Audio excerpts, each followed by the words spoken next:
Hello मेरे प्यारे दोस्तों, कैसे आप सभी। उम्मीद करता हूँ कि आप लोग बहुत अच्छे हैं। मस्त स्वस्थ हैं। आज हम देखने वाले हैं क्लास 12 का चैप्टर 1 का जो है सॉल्यूशन, उसका 50 एमसीक्यू हम लोग देखेंगे। तो चलिए स्टार्ट करते हैं। बोला विलन की मोलरता इकाई क्या है। विलन की मोलरता इकाई हमें पता है क्या होता है, मोल पर लीटर। विलन की मोलरता इकाई क्या होती है, मोल पर लीटर। हाँ, दूसरा है आदर्श विलयन में डेल्टा एक्स एच मिक्सचर का मान क्या होता है। तो आदर्श विलयन में डेल्टा एक्स मिक्सचर का मान क्या होता है, 0 होता है, 0 होता है। एक मोल विलयन में विलय की मात्रा होती है कितनी होती है, एक मोल विलयन में विलय की मात्रा कितनी होती है। एक मोल विलयन विलय की मात्रा 1 मोल पर केजी होती है, मोल पर केजी होती है, यानी 1 मोल प्रति 1 केजी विलायक होती है। मोलरता की इकाई क्या है, तो मोलरता की इकाई है मोल पर लीटर। फिर आता है मोलरता किस पर निर्भर नहीं करता है। मोलरता तापमान पर निर्भर नहीं करता है।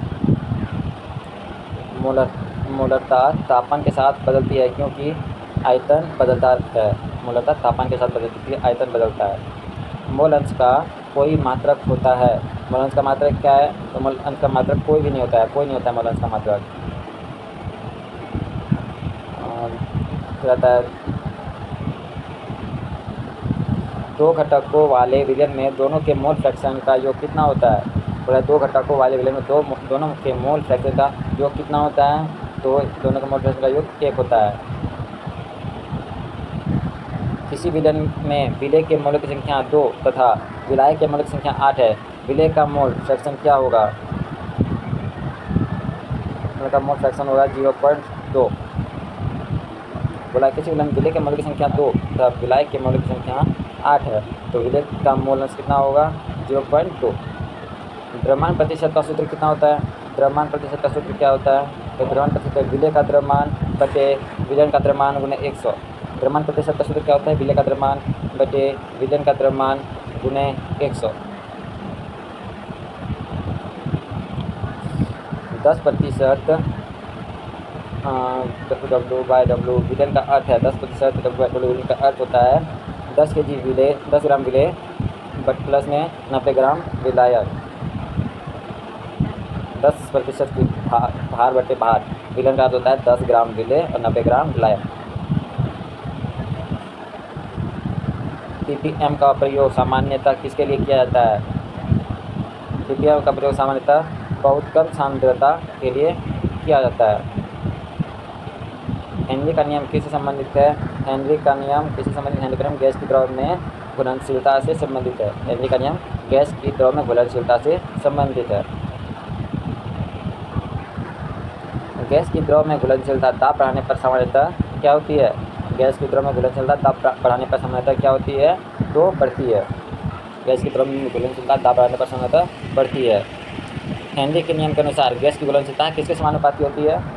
हेनरी के नियम के अनुसार गैस की घुलनशीलता किसके समानुपाती होती है, दाब के। हेनरी के नियम के अनुसार गैस की घुलनशीलता किसके समानुपाती होती है, दाब के। तापमान बढ़ाने पर अधिकांश गैसों की द्रव में घुलनशीलता घटती है। क्या होती है, तापमान बढ़ाने पर अधिकांश गैसों की द्रव में घुलनशीलता घटती है। राउल्ट का नियम किससे संबंधित है। राउल्ट का नियम वाष्प दाब से संबंधित है। राउल्ट का नियम किससे संबंधित है, वाष्प दाब से। आदर्श विलयन राउल्ट के नियम का पालन करता है, सभी सांद्रताओं पर पालन करता है। आदर्श विलयन राउल्ट के नियम का पालन करता है सभी सांद्रताओं पर। आदर्श विलयन के लिए डेल्टा एक्स मिक्सचर का मान होता है। आदर्श विलयन के लिए डेल्टा एक्स मिक्सचर का मान 0 होता है। आदर्श विलयन के लिए डेल्टा भी मिक्सचर का मान होता है 0। आदर्श विलयन के लिए डेल्टा भी मिक्सचर का मान कितना होता है, 0 होता है। निम्न में कौन आदर्श विलयन का उदाहरण है। निम्न में कौन आदर्श विलयन का उदाहरण है, बेंजीन प्लस टोल्यून। निम्न में कौन आदर्श विलयन का उदाहरण है, बेंजीन प्लस टोल्यून। धनात्मक विचलन में विलयन का वाष्प दाब होता है, क्या होता है। धनात्मक विचलन में विलयन का वाष्प दाब होता है, राउल्ट के नियम से अधिक होता है। धनात्मक विचलन में विलयन का वाष्प दाब राउल्ट के नियम से अधिक होता है। ऋणात्मक विचलन में वाष्प दाब कम होता है। ऋणात्मक विचलन में वाष्प दाब कम होता है। धनात्मक विचलन में A माइनस B आकर्षण होता है, A और B से कमज़ोर होता है। धनात्मक विचलन में A B आकर्षण होता है, A और B से कमज़ोर होता है। ऋणात्मक विचलन में A B आकर्षण सामान्यतः मजबूत होता है। ऋणात्मक विचलन में A B आकर्षण सामान्यतः मजबूत होता है। अनुसंख्यक गुणधर्म निर्भर करते हैं। अनुसंख्यक गुण निर्भर करता है विलेय के कणों की संख्या पर। अनुसंख्यक गुण निर्भर करता है विलेय के कणों की संख्या पर। निम्न में कौन अनुसंख्यक है? निम्न में कौन अनुसंख्यक गुण है? परासरण दाब अनुसंख्यक गुण होता है। निम्न में कौन अनुसंख्यक गुण है? परासरण दाब अनुसंख्यक गुण होता है। क्वथनांक में उन्नयन एक अनुसंख्यक गुण है। क्वथनांक में उन्नयन एक अनुसंख्यक गुण है।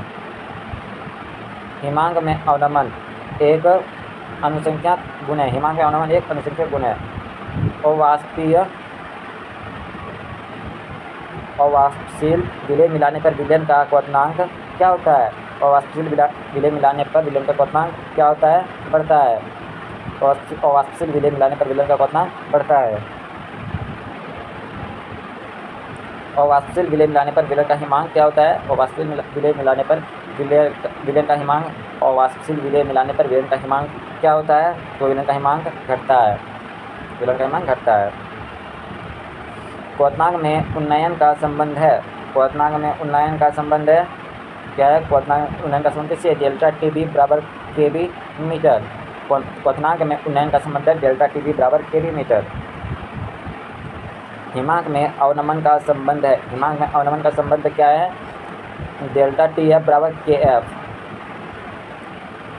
हिमांक में अवनमन का संबंध क्या है? डेल्टा TF बराबर KF मीटर। KB कहलाता है। KB क्या कहलाता है? एबुलियोस्कोपिक नियतांक। KB क्या कहलाता है? एबुलियोस्कोपिक नियतांक कहलाता है। KB एबुलियोस्कोपिक नियतांक कहलाता है। KF क्या कहलाता है? KF क्रायोस्कोपिक नियतांक कहलाता है। KF क्रायोस्कोपिक नियतांक कहलाता है। परासरण किस दिशा में होता है? परासरण तनु विलयन से सांद्र विलयन दिशा में होता है। परासरण किस दिशा में होता है? तनु विलयन से सांद्र विलयन दिशा में होता है। अर्धपारगम्य झिल्ली किसे गुजरने देती है? अर्धपारगम्य झिल्ली केवल विलायक में गुजरने देती है। अर्धपारगम्य झिल्ली किसे गुजरने देती है? केवल विलायक में। परासरण दाब का सूत्र है। परासरण दाब का सूत्र क्या है? पाई बराबर CRT होता है। परासरण दाब का सूत्र क्या होता है? पाई बराबर CRT। परासरण दाब एक क्या होता है? परासरण दाब एक अनुसंख्यक गुण होता है। परासरण दाब क्या होता है? एक अनुसंख्यक गुण होता है। रिजर्व ऑस्मोसिस का उपयोग मुख्यतः किया जाता है। रिजर्व ऑस्मोसिस का उपयोग मुख्यतः किया जाता है किसमें? जल शुद्धिकरण में। समान मोलैलिटी वाले निम्न विलयनों में किसका बॉइलिंग पॉइंट एलिवेशन अधिक होता है? समान मोलैलिटी वाले निम्न विलयन में किसका बॉइलिंग पॉइंट एलिवेशन अधिक होता है? कैल्शियम क्लोराइड का। NaCl यानी सोडियम क्लोराइड जल में पूर्णतः आयनित हो तो वेंट हॉफ फैक्टर लगभग कितना होता है? वेंट हॉफ फैक्टर लगभग 2 होता है। सोडियम क्लोराइड जल में पूर्णतः आयनित हो तो वेंट हॉफ फैक्टर कितना होता है? वेंट हॉफ फैक्टर 2 होता है। कैल्शियम क्लोराइड के पूर्ण आयनीकरण पर वेंट हॉफ फैक्टर का मान होगा। कैल्शियम क्लोराइड के पूर्ण आयनीकरण पर वेंट हॉफ फैक्टर का मान होगा 3। कैल्शियम क्लोराइड के पूर्ण आयनीकरण पर वेंट हॉफ फैक्टर मान कितना होगा? 3 होगा। यदि कोई विलेय संगठित होता है तो वेंट ऑफ फैक्टर होता है 1 से कम। यदि कोई विलेय संगठित होता है तो वेंट ऑफ फैक्टर होता है 1 से कम। यदि कोई विलेय विघटित होता है तो वेंट ऑफ फैक्टर कितना होता है? 1 से अधिक। यदि कोई विलेय विघटित होता है तो वेंट ऑफ फैक्टर कितना होता है? 1 से अधिक। 1 मोल ग्लूकोज को 1 kg जल में घोलने पर मोलैलिटी होगा। मोललता होती है। 1 मोल ग्लूकोज को 1 kg जल में घोलने पर मोललता होगी 1 मोल। 1 मोल ग्लूकोज को 1 kg जल में घोलने पर मोललता होगी 1 मोल। 0.5 मोल विलेय को 2 kg विलायक में घोलने पर मोलैलिटी होगी यानी मोललता होगी। केवल 0.5 मोल विलेय को 2 kg विलायक में घोलने पर मोललता होती है 0.25 मोल। क्या होती है 0.25 मोल।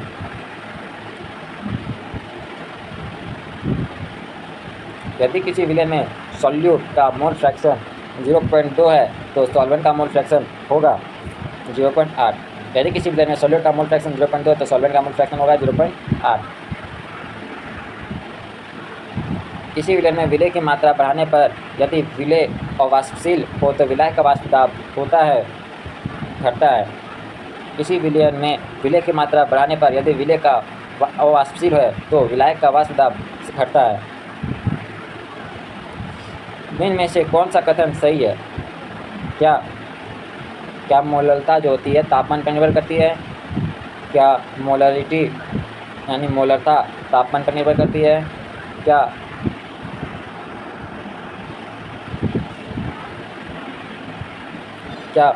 मोलरता तापमान पर लगभग स्वतंत्र होती है?